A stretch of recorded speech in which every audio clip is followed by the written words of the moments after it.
Hello, everyone. Welcome back to another episode of Doctors Go Live. Today, we are talking about is there something wrong with my baby? Let us know if you're tuning in, where you're tuning in from. Don't be shy. Say hello and let us know what you would like to learn in today's episode of Is Something Wrong with My Baby? Now, if you share this video out, we've got a special treat for you. You get to take part in today's Doctors Go Live quiz happening right at the end of the Q&A, where you get a chance to win today it's a really special prize. It is a Princeton maternity bag. How cool is that? All right. So if you'd love to win that, make sure you pay close attention to today's episode. Now, all this is happening right here on Doctors Go Live with me, your host today, Nina.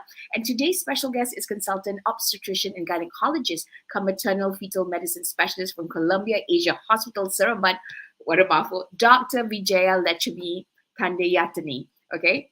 Now, if you're watching this particular episode, chances are you are expecting, or perhaps you are expecting to expect sometime soon. All right. Or you have loved ones who do. Now, if you are, congratulations on your pregnancy. Along with this very happy news, it's really natural to start having nagging questions like, how do I know if my baby is okay? Now, luckily for us, medical science has enabled experts such as our guest today to manage health concerns for both mother and baby before, during, and immediately after delivery.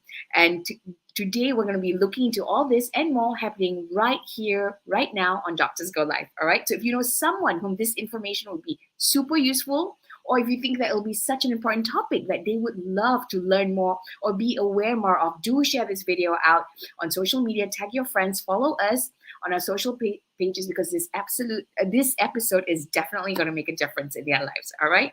Welcome everybody. Momo, Tiffany, so nice to see you. Zura, Kushing, thank you for tuning in.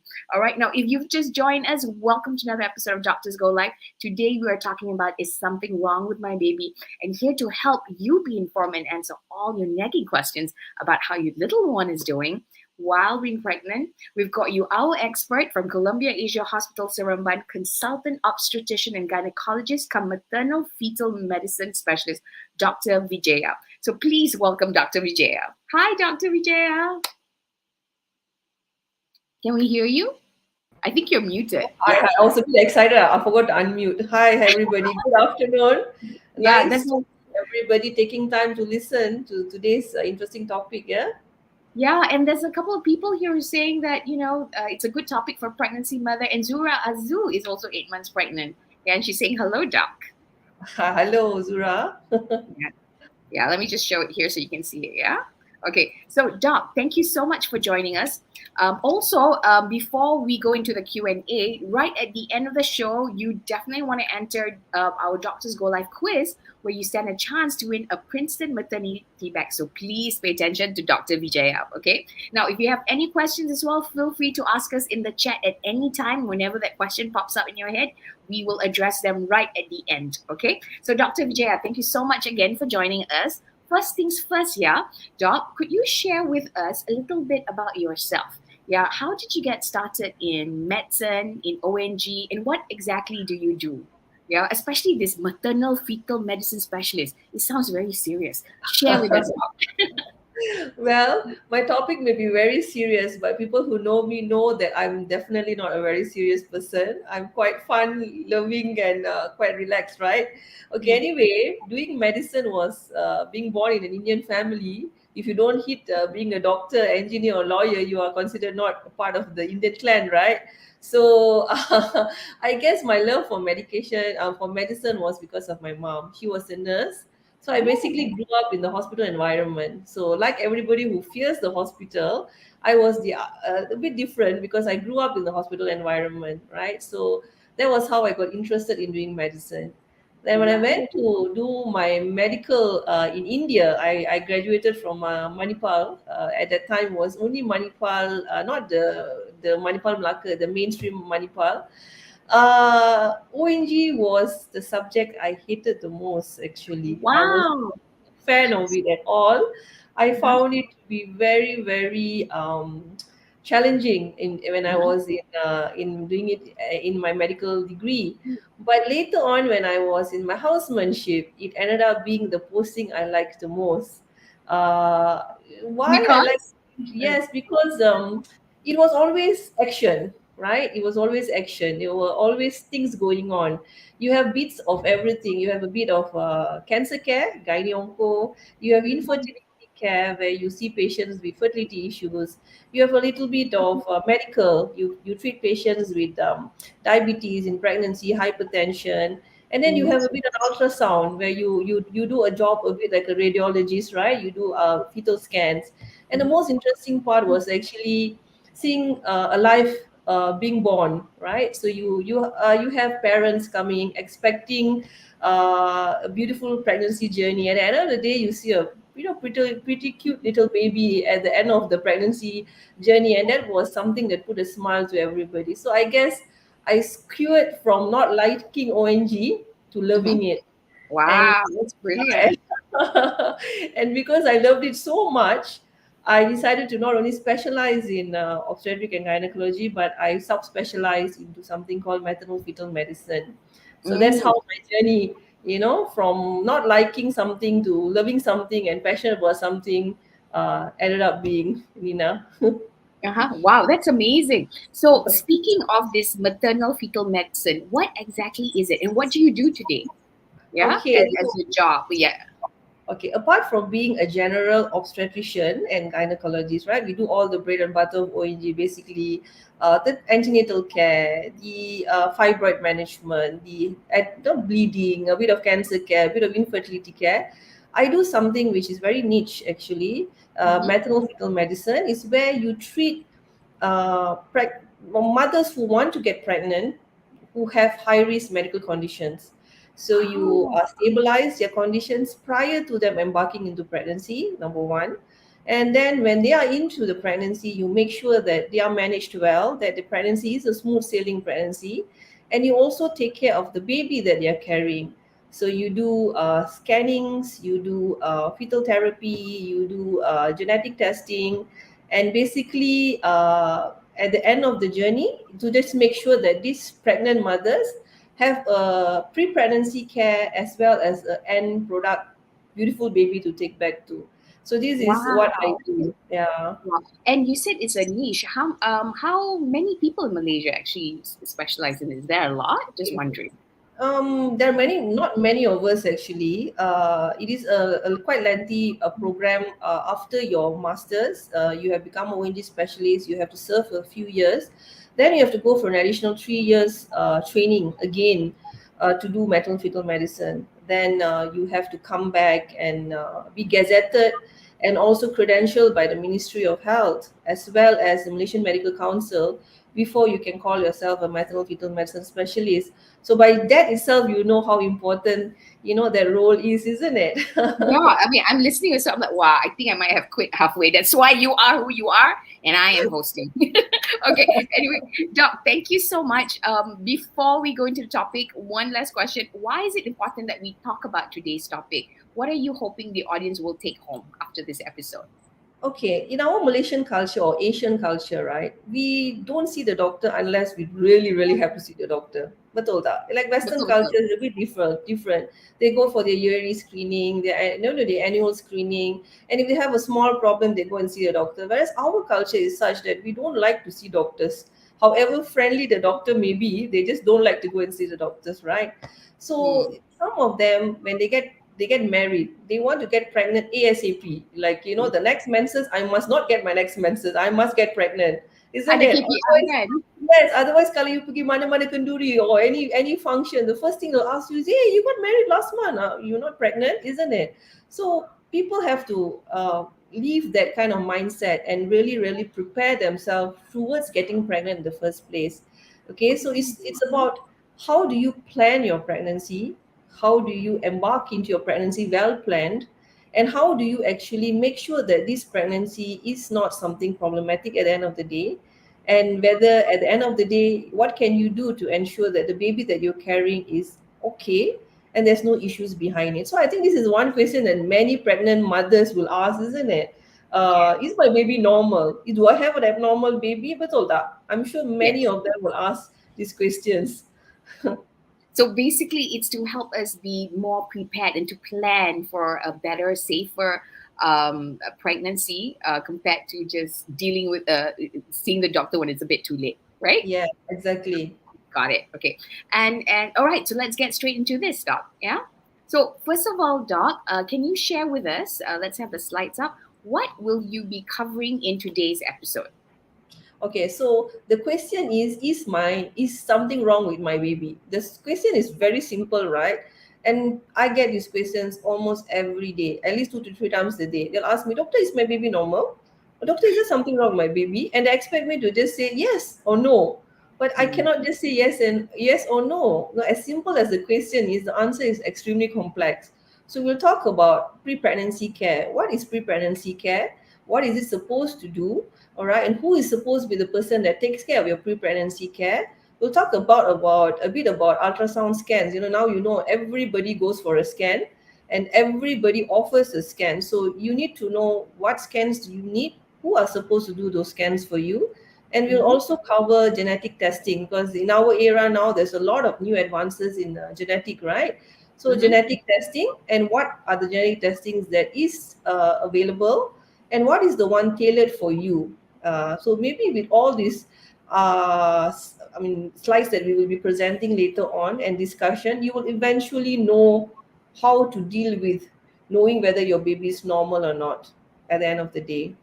Okay, fantastic. If you guys have any questions, please let us know in the comment section. Good job, Zura. And then we get to ask Dr. Vijaya directly after this. Yeah. So next question, yeah, Doc. So what when we talk about pre-pregnancy, because the first thing you touch, what exactly falls under pre-pregnancy, yeah, Doc? And yeah. Yeah, like what I said earlier is, Mm-hmm. before we even embark into a pregnancy, you want to make sure whether we are suitable to get pregnant in the first place, right? So sometimes suitability has got a very large meaning behind it, isn't it? Whether I get my menses regularly, I should get pregnant and there's no issues. But no, you have to make sure that you are fit to be pregnant in the first place. Like sometimes you are a bit on the elderly side, but above 35 years old, say, so you have certain medical conditions that you have never tested yourself for. You probably have never done a sugar test, you've never gone and checked your blood pressure, so you never know whether you actually do have underlying medical condition in the first place, or whether you have been anemic and you are a thalassaemic carrier. You never know that as well, right? So every pregnancy, prior to even embarking the pregnancy, you have to make sure that you are well, first of all. And if you have any pre-existing medical conditions, some of them might be on certain medication, certain Mm-hmm. supplements, kind. So you have to know and find out whether that particular medication they are on is safe for them in the first place. If it's Mm-hmm. not, then maybe we need to change it to something else more suitable, so that if you get pregnant, that medication will not cause any problem to the baby that you have conceived. All right. Or if your medications are not if it doesn't optimize your medical condition, like say you are on a diabetic treatment and you're on oral medication and your sugars are 11, 12, very high, isn't it? And you cannot get pregnant, or plan for a pregnancy at that time. Even though you get pregnant, you might end up with a miscarriage. So you may have to, optimize your sugar prior to that. Maybe go on insulin or something like that, before you even embark into a pregnancy. So that is very, very important to review your medical conditions, to categorize yourself into whether you're going to be high risk or low risk prior to even embarking into pregnancy. At this current era, I have a few of my patients who have gone for bariatric surgery, gastric banding, gastric sleeve surgeries and all that, right? So Mm-hmm. they, of course, some of them try to lose weight even before they want to get pregnant. Obesity in pregnancy is not something we want. So these patients actually go and get their obesity managed by doing certain surgeries, and Mm-hmm. they hope that immediately after that they can get pregnant. But that's not as easy as that. You have to make sure that their nutrition balance is well, they actually can actually eat normally, whether it is going to be an insult to them if they get pregnant too early. So all these things are things that we discuss in pre-pregnancy care. So ideally, this will come under the scope of a maternal fetal medicine. This is where I come into the picture. You Mm-hmm. see whether you have to do all these, test for all this before trying. Because it's a very Mm. sad thing, yeah, Nina, when you have parents, I mean, who have you have mothers that are really, really hoping to get pregnant, and then they get pregnant, but then they realize that they are not suitable to get pregnant. And we end up doing terminations because of medical condition, and that can be very traumatizing to the mother. You Very see? devastating as well, Doc. Right. Yes. Okay. So I guess what I'm hearing is even before you want to get pregnant, go and see somebody like you, an expert, so that you can plan for a pregnancy, proper and ideal one. Yeah, the best for you. Is that right, Doc? Yes, yes, right. Okay, cool. Can we? Is that all on pre-pregnancy, or is there anything? Or we can proceed to Yeah, yeah, we can next. proceed to the next slide. All right. So you touched about scans earlier, yeah, Doc. What are the different types of scans? What are they, and how are they different, basically? Okay, so I've listed a whole bunch of scans that is offered, right? So Hmm. there are so many scans now, and sometimes you don't even know what you're scanning yourself for. And do you Yeah. really require all these scans? Okay, Hmm. so so some of the patients they feel that they don't want to scan certain things. They want to scan only for certain things. So I will be explaining what are the scans required for and which condition do you actually have to do the scan. What is the necessary must-have scans and what is the Hmm. optional scans. Okay, so these are all going to be medical jargons for you, but I'll be explaining them one by one for you to understand. So we have something called a viability scan, a nuchal translucency, or what we call an NT scan, yeah, Hmm. and detail scan. I think everybody knows what a detail scan is. Scan Okay. cervical length scan, a placental localization scan, a fetal well-being scan is basically a scan to know whether your baby is okay or not okay. Hmm. Doppler studies and 3D and 4D scans are also very famous among a lot of pregnant women. So we'll go Okay. through one by one of them, Nina, then maybe the Okay. patients would understand better. Fantastic. So get your notebooks out, I would say. All right, let's take a look at the first one. What is a viability scan? Okay, so when you're pregnant, when you have your urine pregnancy test done and you're pregnant, right? So the next step you want to do is, of course, you celebrate, you'll be happy. I was in cloud nine when I had my urine pregnancy test, positive. But then, what do you need to know is whether is your pregnancy actually there in the first place? Is it a pregnancy inside the womb, like what the image shows here, right? Pregnancy inside the womb, or is it a pregnancy outside the womb, where we call ectopic pregnancy? So if it's Mm-hmm. inside the womb, okay, fine, everything is okay, no worries, everything will grow up well and okay for you. But if pregnancy is outside, then you're in trouble because that will eventually rupture and it will be life threatening. So knowing the location of the pregnancy is very important. Okay. Another one more thing is I've been in obstetrics for about 23 years now, right? Mm-hmm. Patients, many of them, unless you're really, really planning for a pregnancy, they will not be able to remember their last menstrual period. Tak ingat last Nope. period, Mm-hmm. they look at their husband's face hoping that their husbands will know it better than them. I have seen that many times. Okay, tak ingat bila datang period. Okay, and then sometimes the date that they give is not the actual date. So it's always good to have an early scan done so you can know how many weeks you are in pregnancy. Okay, why is that important is because supposing you have a mother that a pregnant lady that comes and sees you and she has got an underlying medical condition. Say she's Mm-hmm. got hypertension, diabetes, so you want to deliver them earlier because the insult of the disease may cause certain problems to the baby, right? So you might want to deliver them earlier. They don't wait till dates or they don't wait for spontaneous labor. You deliver them earlier. It's a pre-planned delivery. So when do you deliver them will depend on your dates. You don't want to deliver them too early and end up with a premature baby, and you don't want to deliver them too late and they end up with postdatism and that might be causing complications to their pregnancy. So dating is also very important. So for those that don't know their dates, or sometimes they give me a date and I scan, the dates are totally different, we will basically go on the first scan that they have done, and that's the best time. Yeah, you can Right. use Okay. the pregnancy. Like for example, Yanina, I have Mm-hmm. patients that come to me scan today and they have a date, say for example, 7th of February, right? And then they Mm-hmm. come again 1 month later and you become like 15th of February. Then they keep on changing their date. It doesn't work like that. It's based Uh-huh. on the first trimester scan. So the earlier the scan you have done, that will be the date that you actually is more accurate for you to give the expected due date to the mother. Right. So viability Okay. scan is very important. Viability scan. So that means all babies will have to go through viability scan is the first one, right? Yes. Okay, got it. Let's take a look at the next one. NT scan. What is that? Okay, anti-scan is something that we do a bit later, 11 to 14 weeks of pregnancy. Mm-hmm. Now, anti-scan is a very, very sensitive scan, and it's a scan that gives a lot of added information, right? And this is a scan that is so important. I've actually highlighted that is ideally done by an MFM, maternal fetal medicine specialist, because of the technicality of doing this scan. Okay, Mm-hmm. so why is this scan so important? Because it will actually give you uh, uh, you can actually suspect if the baby has got a genetic abnormality like Down syndrome or something by basically just looking at certain parameters in this scan. Okay, we look at the water as a small fluid level behind the neck. All right, and that fluid level measurement will let you know whether your baby has got a risk of having a child with the genetic abnormality, for example, Down syndrome.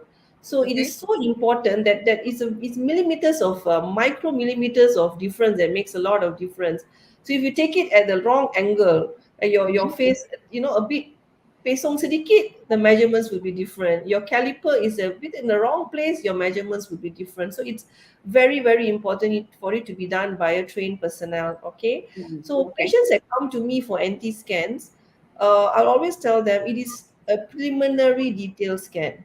That means I don't only look at the fluid behind the nape of the neck. I actually look at other things.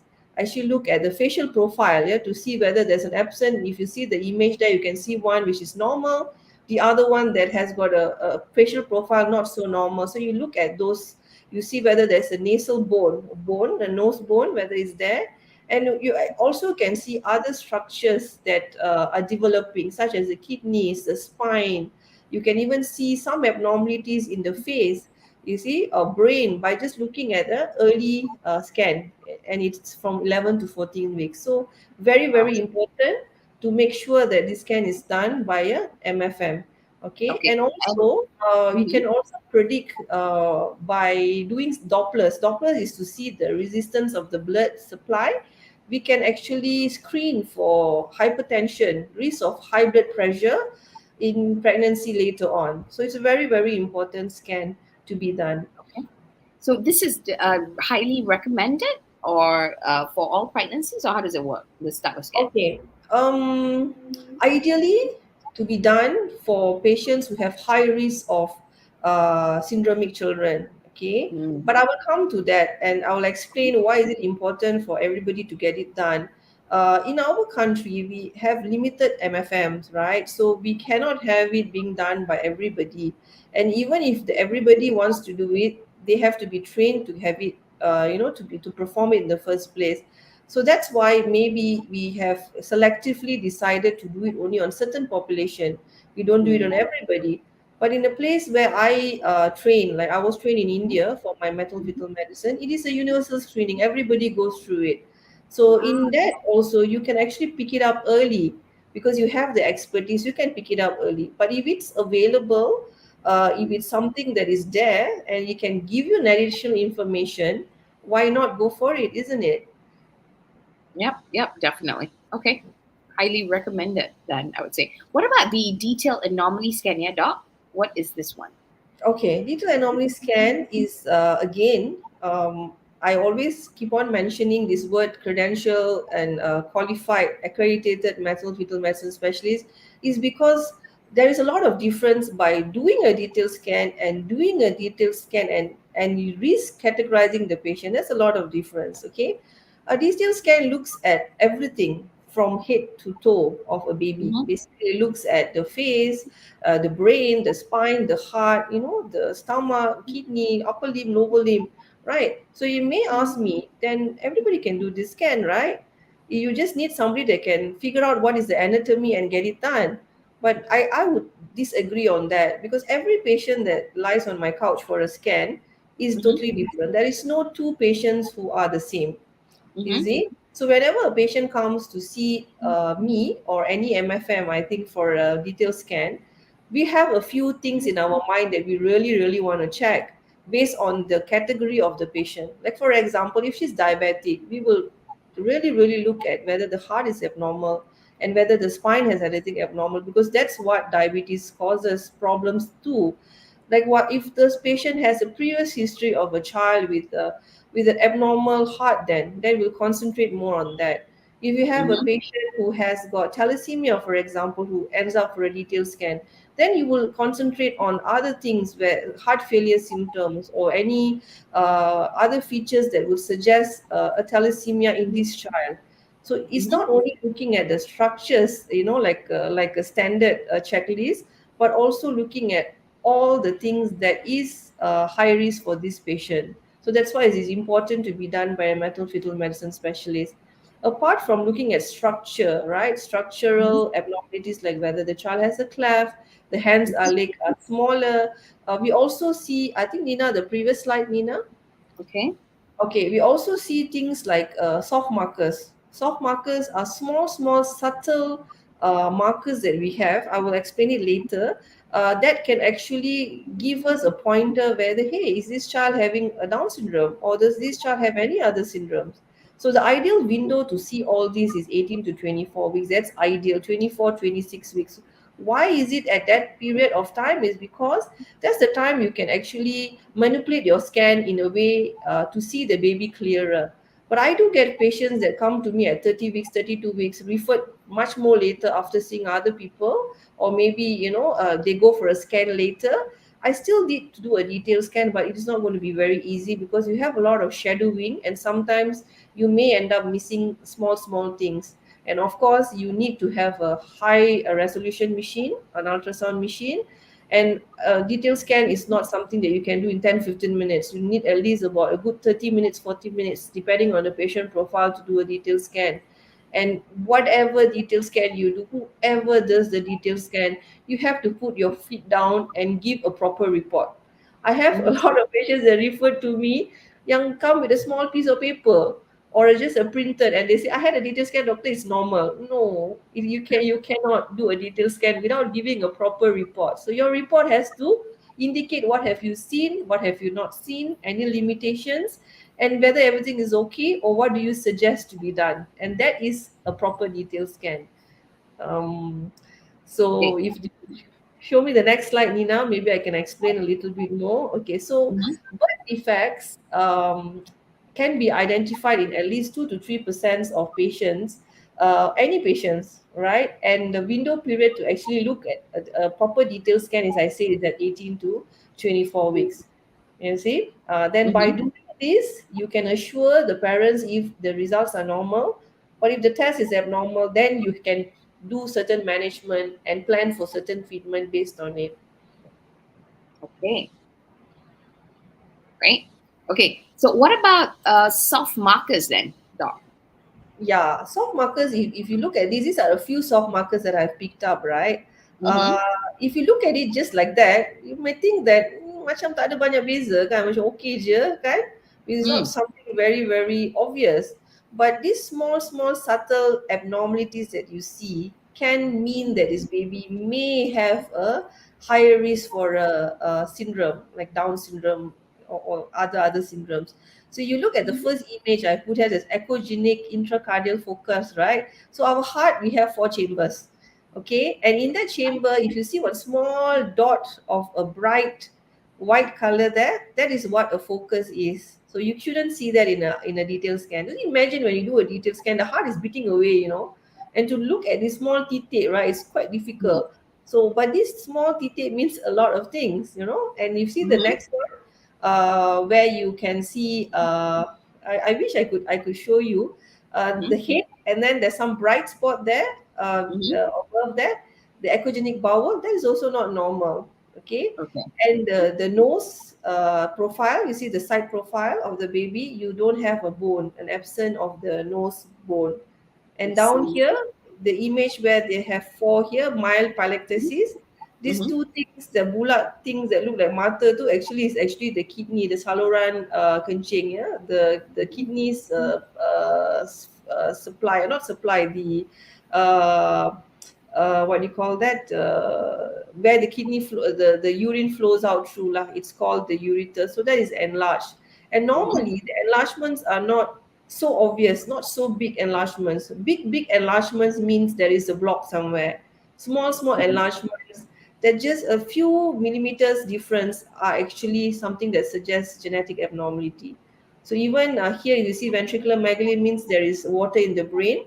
It's Mm-hmm. normally a very subtle dilatation that you see is what we are worried about. So all these things are what we see in detail scan. These are a few things that we search for in detail scan, I see. and this is very important for Okay. us to gauge whether there might be a genetic problem along with it. Okay, got it. And what about the cervical length scan? All right, so this is not a scan that is necessary for everybody, okay, Mm-hmm. unless you had a previous history of preterm labor, you have a child born prematurely, Mm-hmm. or you have bleeding or something like that, and you want to make sure that you're not going to be in labor soon. So this Mm-hmm. will actually measure the length of the cervix, and measurement of the cervix, if it's thin, then you know that if it's reduced measurement, then you know that you might be going into labor. Or if you see the image below here, it looks like a funnel, that is also showing that your cervix is dilated. So this is more for patients who had previous history of preterm labor, or Mm-hmm. those who have bleeding or contractions prior to going into labor, that you want to make sure. So if you have this shortening, then we can do something like a circlage. You can actually circle the uterus. It's like, like putting a band-aid kind of thing, a suture outside the uterus to make sure it doesn't open up. Or we have certain devices that you can insert to actually make sure that the cervix doesn't further get smaller, I mean thinner lah.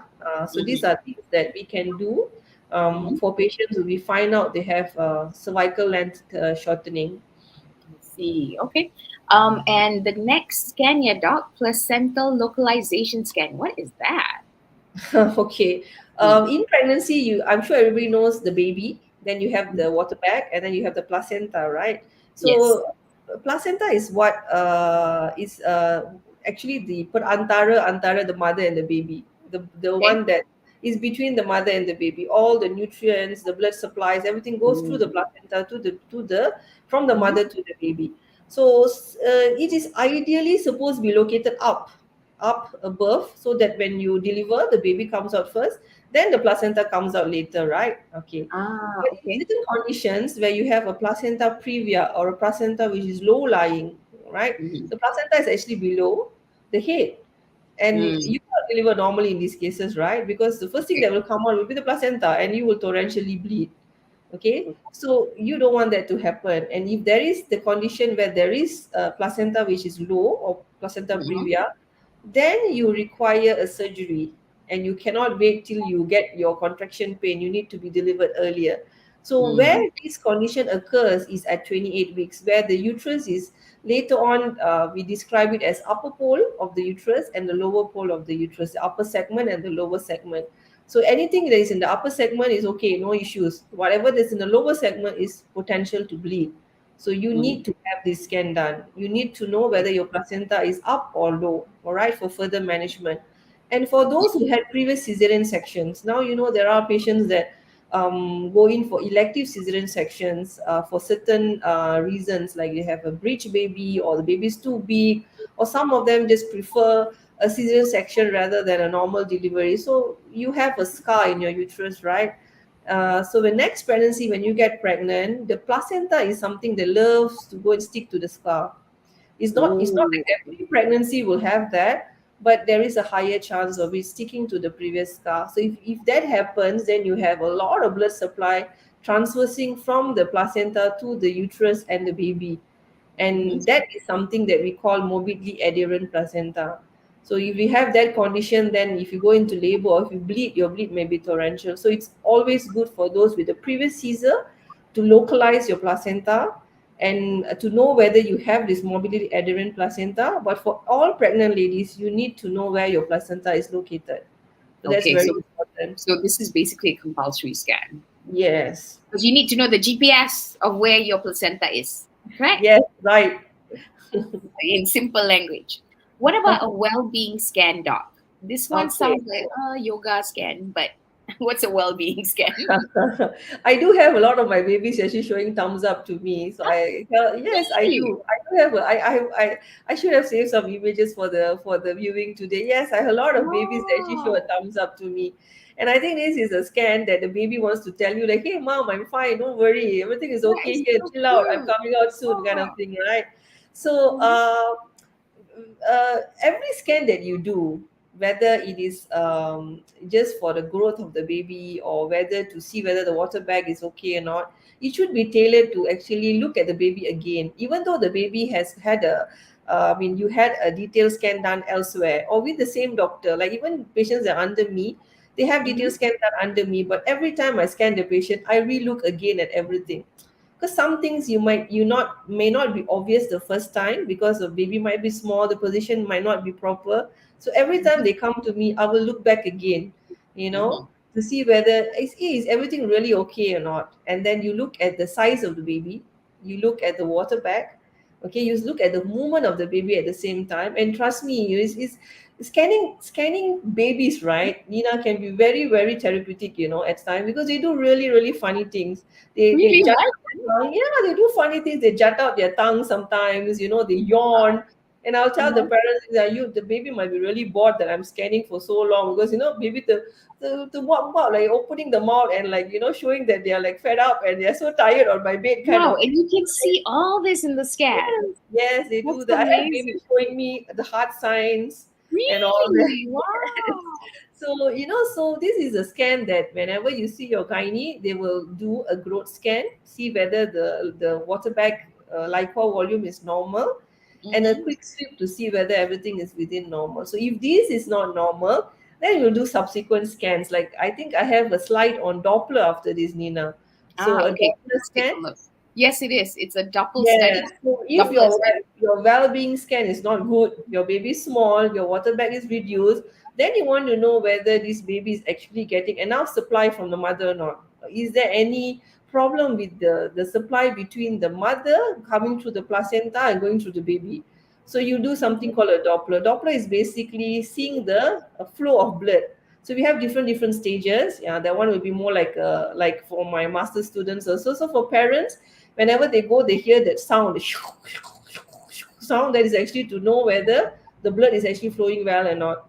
So with all these different measurements, then we will decide whether we need to deliver this baby early.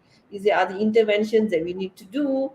Mm-hmm. And in certain mothers where you have, for example, the mother is thalassemic, they have Mm-hmm. anemia because of thalassemia.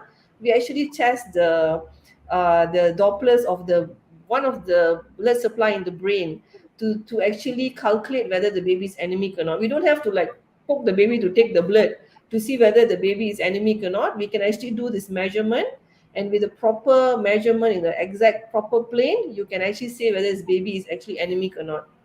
So there's a lot of things that we can do with, you know, just a simple Doppler scan. Wow, that's amazing. And 3D and 4D scan, and I heard got 5D scan some more.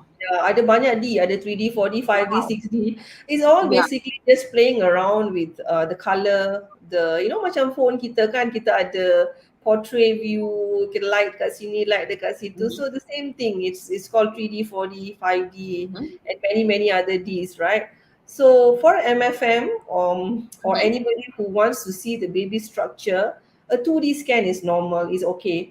2D Mm-hmm. scan is our black and white scan lah. So that is Mm-hmm. enough actually for us to see abnormalities.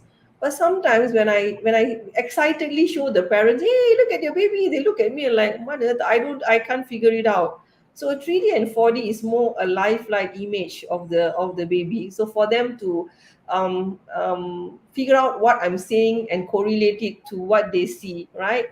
And Mm-hmm. also you can show certain defects, like if the child have a cleft, you want to explain to the parents, then this scan will actually make it easier for the parents to understand what am I talking about. All right, Mm-hmm. it's also a window of view for the parents to connect to the baby, you know. Sometimes they come and say, hey, hidung ni macam hidung abang, mulut ni macam mulut saya, you know. So they have that sneak peek of the baby before the baby is born. So 3D is more of like a selfie, and Mm-hmm. 4D is more like a video. The baby will be moving, you Wow. can actually see that. But Okay. mind you, if you do a 3D or 4D very much early, kadang-kadang the image can be quite scary, Like, for example, you do it at 20 weeks.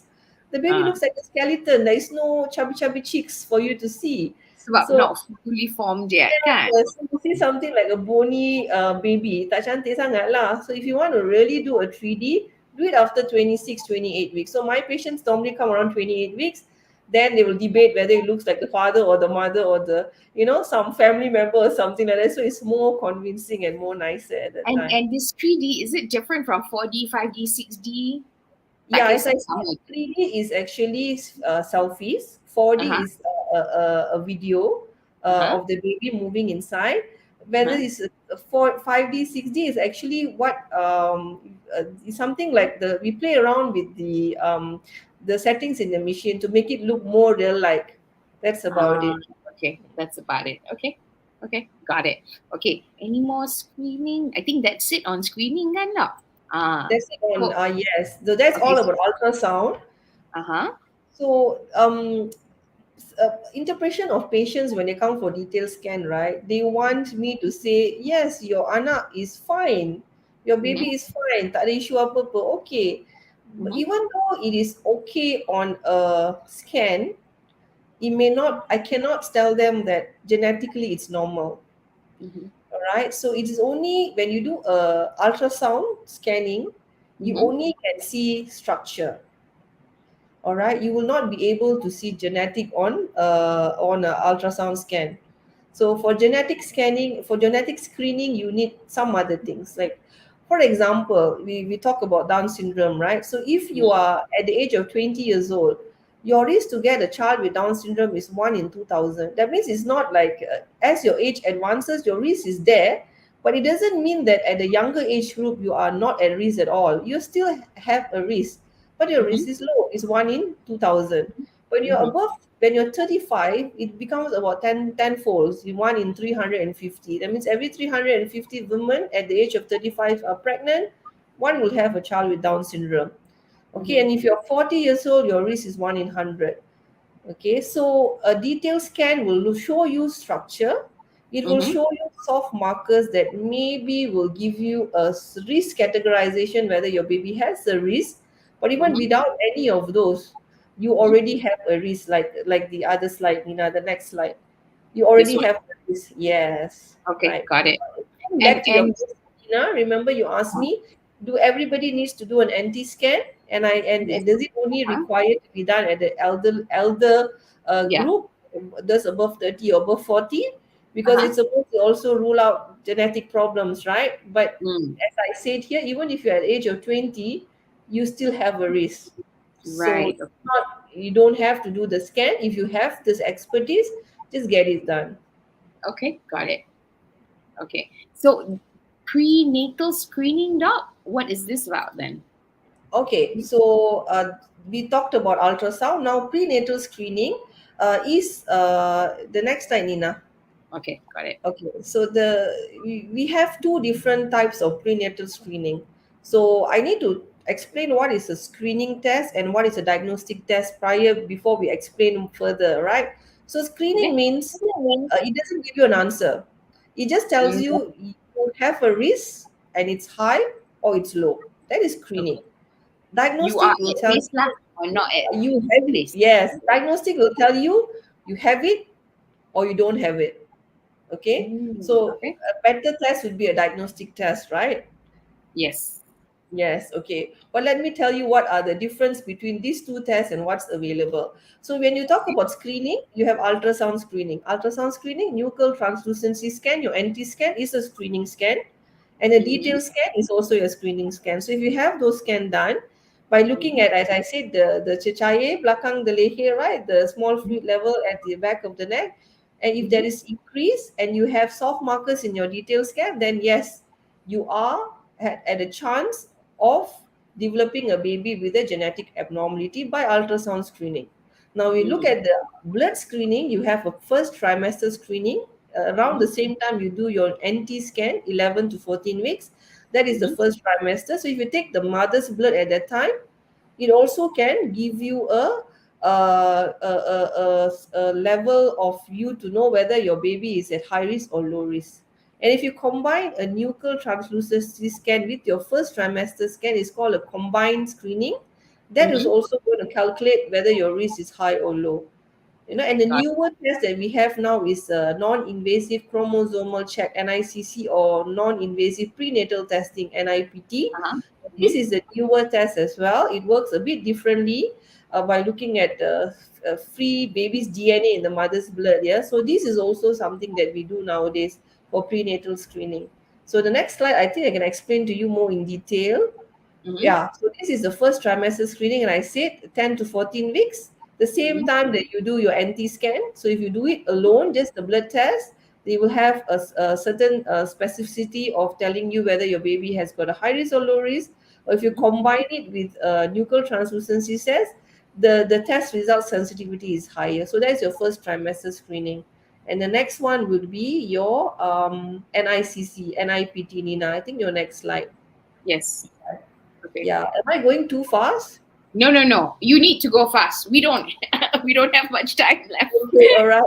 So So go for it. so the non-invasive, okay, it's non-invasive. Sorry for my spelling error. Yeah, prenatal testing, NIPT, is a Mm-hmm. newer test that's available now. So what this test does is it takes the fetal-free DNA in the mother's blood. So now this is all taking the mother's blood, nothing to do with taking the baby's blood. So when you take the mother's blood, you look at fetal genetic material in the mother's blood.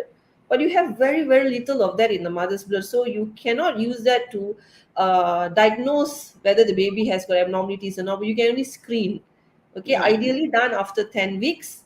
Okay, Mm-hmm. and it actually gives you quite a big variety of things that you can screen for, Down syndrome, Edward syndrome, Patel syndrome, sex genetic aneuploidies, and things like that. Again, Mm-hmm. medical jargons to you, but Mm-hmm. abnormalities, but it is still a screening test. Okay, so why Okay. do I say it's a screening test? You look at the results in your next slide. Okay, This one. now this is how your again, sorry for the spelling error, non-invasive here. Okay, so this test, when you do it, this is how your results will lebih kurang come lah, depending on the lab you send to. Okay, it will tell you that your risk to have a trisomy 21. Trisomy 21 is Down syndrome. So here you see is written there as low risk, 1 in Mm-hmm. 10,000, and then trisomy 18, which is your Patal, 1 again in 10,000. But you see, it doesn't tell you your child has it or not. It just Mm-hmm. tells you you're at a low risk, as a high risk, right? So I always Mm-hmm. tell my patient this. Now, you are in a concert, right? Where you have 10,000 people in the concert, and you have one guy with a gun, and he has one bullet. Okay, Mm-hmm. so if you are the guy that gets shot, you are the one in the 10,000, right? So you can Mm-hmm. still be the one. It's not like you are definitely out of the risk category. You still have a risk. So this is still a screening test. It cannot be used as a diagnostic test. And this has its Mm-hmm. limitations as well. If certain mothers who have got very chronic medical disorders, some of the tests will not be normal. Yeah, the results may be a bit abnormal. I mean, not abnormal, difficult to interpret, or mother who are a bit obese, yeah, on the big side, might not be very suitable for this test. Or if you're carrying twins also, you need to specify the test properly, because you need to know which type of twins you have, and then based on that, this test may not be suitable for you. So there's a lot of things behind it, and this test I see been rampantly done by a lot of people without knowing why is this test done. Okay, so Mm-hmm. I'll tell you a small story I had. Okay. Okay, Mm-hmm. so I had this very a bit of a elderly mother. Like, she was 42 years old. So the risk of developing Down syndrome is in this patient is 1 in 70. Okay, Mm-hmm. so she's high risk, right? Without the Mm-hmm. detailed scan, without NIPT, only by risk scoring, she's 1 in 70. Okay, Correct. Mm-hmm. so when you are 1 in 70, you don't want to know whether your risk is high or low, because you're already high risk without anything. So you Mm. need to do a diagnostic test to give you an Correct. answer, yes, your baby is normal, or no, your baby is abnormal. But Mm-hmm. unfortunately, this lady, and mind you, her last child was 16 years ago. Wow. Okay, Okay. so she had a one baby who is, I mean, already 16 years, and then she was trying so hard to get pregnant, and finally she got pregnant, and she Mm-hmm. was offered an NIPT, which is a screening Mm. test. Okay, so she has an NIPT done, and then the NIPT showed that, but NIPT was done much more later. It was not done earlier, it was done much more later. Even though you can do it at 10 weeks, but most of the parents will wait for a bit later. So she had hers done, I think, about 17, 18 weeks or so. And Mm-hmm. that NIPT was abnormal. Okay, it was high risk for one of the syndromes. You Mm-hmm. see, and by the time she landed up seeing me, she had seen some other doctors, scouted around, and by the time she came and saw me, she was already about 28, 30 weeks. Mm-hmm. Is and at that time to offer, because that baby that she was carrying was a lethal abnormality, meaning that the baby can't survive. So to Mm-hmm. offer a termination for a baby at that point, it was very traumatic for the patient. So before anybody or any parents or any doctors, who are hearing this FP live, please do decide which is the test which is important for your patient, rather than just stock standard. Okay, we have ABC, you can do this. No, you have to, as I said, every patient's profile is different. So you Mm-hmm. have to decide what is the test suitable for the patient in the first place before offering it. So that is very important. So parents who are out there listening, so this is one of the reasons I wanted to have this Yeah. topic to discuss, so that you don't get carried away by just being offered any test that will tell you, hey, the risk of getting a this test, you will diagnose you, I mean, you will give you a screening of 98% of Down syndrome. Don't get swayed by it, because it is still a screening at the end of the day, not a Mm-hmm. diagnostic test. Okay. So I guess it's really important. This is the point, right, Doc? It's Yes. important to know what is a screening test, what is a diagnostic test, Yes. and you So want to get it done early with the right expert, like Doc here. Who's there's not a lot, so you better go and see an expert like Doc to be sure, so that you have a lot of time to make that decision that can help you in the highest and yes. best way, right? Exactly, Nina. So when it comes to confirmatory tests, confirmatory means it's no more screening. It will tell you yes or no. Okay. So the only test that can actually confirm whether it is yes or no is an amniocentesis. Or earlier, before 14 weeks, is something called a chorionic villus sampling. That is at very early gestation. But Mm-hmm. the test that we do it much more later, after 15 weeks, if you can go to the prior slide, Nina, Prior it is slide, this actually one. yes, amniocentesis. So this amniocentesis is we scan. If you can see the image, the cartoon image, we scan, we see the baby inside, and we put in a needle, Mm-hmm. and if you look at the ultrasound image, the needle will come through the womb Mm-hmm. and will go inside the water bag, and we take out the fluid out from there. Okay, So so you're getting the what's fluid from the water bag, not from the yes, baby. Just checking. from the water bag, no, from the Okay. baby. There are certain instances where we actually take out the blood from the baby, but that is Mm-hmm. only in certain cases where we really, really have no choice. Otherwise, it's always from the water bag. So Okay, this got it. test is definitely, you cannot go and knock on anybody's door and get it done. It has to be done by a maternal fetal medicine specialist. Other doctors cannot do this test. They are not supposed to do this test, okay? Because this is a very specialized test. Mm-hmm. And the instruments that we use, the needle that we use is actually very, very small needle. We have different gauges of needle for different reasons for putting the water. I mean, for putting the needle inside, sometimes we drain out water, sometimes we infuse water, sometimes we use it to do biopsies for the baby. So it depends on the needle size. But for removing the water and sending it for genetic testing, we call it amniocentesis. We use a very small gauge of needle. In fact, my needles are so small that I don't even give anesthetic around the needle area, because the anesthetic needle is actually bigger than my gauge of my needle that I do for amniocentesis. And I always play a trick with all my patients' husbands. I'll do the amnio. Of course, after all the lengthy explanation and all that, they get all terrified. Because Mm-hmm. I'll say, I'm going to put a needle inside your womb, and then the mother will look at me like, oh my God, and I show the needle is such a, it looks a bit, it's not a usual blood taking needle, it's a bit long, right? So they get Mm-hmm. all terrified and they lie on my bed, and I do the test, and I call the husband in. I used to keep the husband in the room when I do the test, but I realized some husbands are actually more frightened than the wife. So, So so the I, check itself now. yeah, Okay.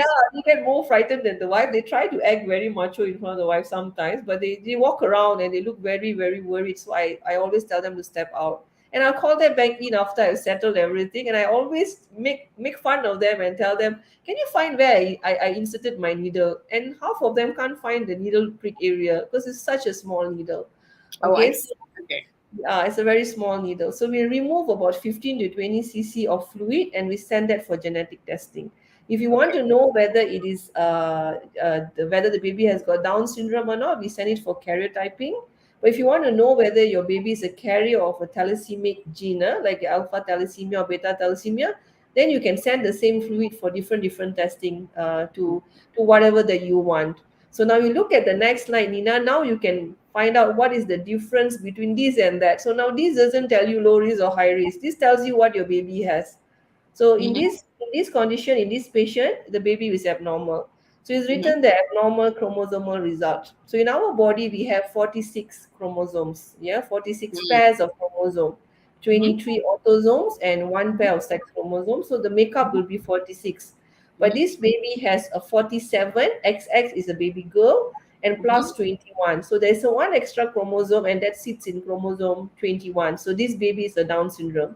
I see. Okay, so this tells you what your child has. There's no beating around the bush. It tells you what your child has. So this is definitely a much a confirmatory test compared to the NICC. But if you're at a low risk, and your amnio, I mean your detailed scan was normal, your NT scan was normal, and you have nothing at all, then an Mm-hmm. NICC is a good test for you.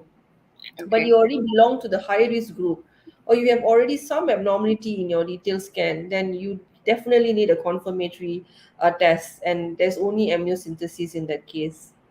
Mm-hmm. Okay, got it. So, Doc, this is the last slide. Yeah, we are at 3:57, so we're gonna do this very quickly because I know I need to. You have an appointment at 4 o'clock. But in summary, yeah, Doc, we've learned so many things about from you today. What is the point that you want? If there's one point that your patients can take home, what would that be today for the Okay, audience? right. There is a lot. It's very difficult to give you one point, but I can Mm-hmm. summarize it in what I Right. want my patients to have. Mm-hmm. First and foremost, make sure that you go for a pre-pregnancy screening. Mm-hmm. Okay, a proper counseling, that's very very important, because I don't want my patients or anybody's patients to embark into pregnancy and then say, hey, you're not suitable to get pregnant and you need to terminate the pregnancy. That is really bad. So you need to make sure that doesn't happen. Okay, and when you want to get your scans done, always see the quality of the scan that is being performed. Don't get deceived by the many packages, the many, like they have a detail scan for this many price, and we give you this image, that image. Don't get swayed by that. Okay, just make sure that whatever scan that is done is, one, necessary, number two, done by a proper expert. Okay, because what you want is to derive information from the scan. Okay, and prenatal testing, make sure that do whatever test that it is suitable for you. Just don't do any test just because it's there in the market, and you need to know the pros and the cons before you even want any test to be done. So that's very very important. Okay. And I think to understand what the different tests are about, whether it's a screening or a diagnostics test, Yes. that's the important thing that I'm learning. Thank you so much. It's been super informative. Normally we'll go into Q&A, but in the interest of time, what we're going to do is we're going to go into the quiz section. Yeah. So that's right. It is quiz time. And as mentioned in the earlier part of the show, we've got an amazing Princeton maternity bags up for grabs. All right. So, what do you need to do in order to win? First, be sure to share this video out at least 3 times, and remember to set the share post to public so everybody can see it. Next, answer the 3 questions that will be showing on the screen in a single comment, and you're on your way to win the prize. Share the video out 3 times, set it to public. Answer these next 3 questions, and we will select the winners based on correct answers and shared posts randomly. Okay, let's take a look at the questions. Question number 1 is: in conditions where pregnancy is not advisable, proper counseling is optional. True or false? Question number 2: MRI, X rays, and doppelganger scans are types of scans during pregnancy. True or false? And question number 3 is: prenatal screening will only tell the gender of your baby. True or false? All right. So answer your questions in in one single line. Okay, got it. I'm going to leave the question here. I'm going to go into Q&A. Doc, there's a few questions from the audience from Zurazu talking about the date captured by ultrasound, as well as Sabrina. Is the due date estimated on the ultrasound? Is that correct It or depends on accurate? It depends on when the ultrasound is done. The first trimester ultrasound is the one that you do before you are 13 weeks of pregnancy. So those Mhm. are the scans that you most reliable, not those that Um, are done just before you deliver. That is totally not reliable. As initially everybody's baby will grow at the same pace, right? okay. But later, when the baby grows, it will grow based on your genetic, like your makeup. Like if you are big size, your baby probably be big. Mm. If you are from a different ethnicity, the baby will be different sizes. So if you cannot use that measurement anymore, otherwise all the baby will look like they came from China. All will have the same weight, the same face, the same everything. From So the you have, factory, yeah? yes, all factory made. So you need to get an early pregnancy scan done, ideally first trimester. Okay, and that will be able to tell the accurate date of delivery. Yes, yes. But Okay, normally, got it. Nina, we will have to calculate that day and also Mhm. see what the patient tells you. Because Um, if it's just a mild difference of a few days between, like say 4 5 days between, then we still take the patient's dates. Unless it really runs more than 10 days, then we will mhm. take the scan dates. Okay. Someone's asking, what happens if all scans show a problem with pregnancy? Ah, this is a good one, actually, Doc. So Natasha Bella is asking, what happens if all scans show a problem with pregnancy? What do we do? Let's say the tests, let's say the screening got problem, and then the diagnostics got problem. What Okay. options do the parents have? So assuming that you have an abnormal detail scan, and then when you go Mhm. for a testing, amniocentesis, which is ideally need to be done when you have an abnormal detail scan, it's an amniocentesis, and the amniocentesis turns out to be abnormal. So we have category of abnormality. Supposingly, it's a Down syndrome, say. So Down syndrome, they can actually survive based on how bad the Down syndrome is. Yeah, sometimes it's just a genetic abnormality, but the baby is structurally normal. They don't have any other abnormality. But supposingly, the baby has got some abnormality as such as a cleft lip also, Mhm. then we need to plan what to be done after that. Or they have a heart condition, a hole in the heart or something like that. We want to deliver the child in a safe environment, safe hospital, where post delivery you give a chance to this baby to actually get the best of care. But if you have a very bad condition such as Pata or Edwards syndrome, like I showed in the slides, those are pregnancies that cannot survive. So an option for termination is still there. And if they say that you don't do an amniocentesis, or the amniocentesis turns out to be normal, so for example, if you have a baby with water in the lung, right, massive water in the lung, but then you do an amniocentesis, it's normal. So this baby doesn't have a genetic condition, but a structural condition or something else going on that makes it, having water in the lung. So we actually can do certain procedures to drain out this water.